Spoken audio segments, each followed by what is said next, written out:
PhD പ്രവേശനത്തിന് ഇനി പ്രത്യേക പരീക്ഷയില്ല. മാനദണ്ഡം UGC പരിഷ്കരിച്ചു. നെറ്റ് പരീക്ഷയിൽ സ്കോർ അനുസരിച്ചായിരിക്കും പ്രവേശനം. ബൽറാം നെടുങ്ങാടി വിശദാംശങ്ങളുമായി ചേർന്ന്. ബൽറാം, എന്താണ് വിവരങ്ങൾ?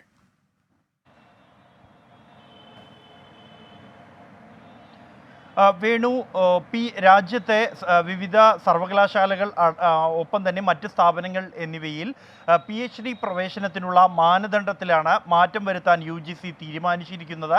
നിലവിൽ ഈ പ്രവേശനം നടത്തുന്നത് രണ്ട് രീതികളിലാണ്. ഒന്ന്, ഈ UGC നടത്തുന്ന നെറ്റ് പരീക്ഷയിൽ JRF പാസ്സാകുന്ന വിദ്യാർത്ഥികൾക്ക്, കൂടുതൽ സ്കോർ ലഭിക്കുന്ന വിദ്യാർത്ഥികൾക്ക് ഇത്തരത്തിൽ PhDക്ക് പ്രവേശനം ലഭിക്കും. മറ്റൊന്ന്, ഈ സ്ഥാപനങ്ങൾ അല്ലെങ്കിൽ സർവകലാശാലകൾ സ്വന്തം നിലയ്ക്ക് പ്രവേശന പരീക്ഷ നടത്തും. ഈ പരീക്ഷയിലെ സ്കോറിൻ്റെ അടിസ്ഥാനത്തിലും പ്രവേശനം അനുവദിക്കാറുണ്ട്. എന്നാൽ ഇത്തരത്തിൽ സ്വതന്ത്രമായി സ്വന്തം നിലയ്ക്ക് സർവകലാശാലകളോ മറ്റ് സ്ഥാപനങ്ങളോ PhD അഡ്മിഷൻ നടത്തേണ്ടതില്ല എന്ന തീരുമാനത്തിലേക്കാണ് UGC എത്തിയിരിക്കുന്നത്.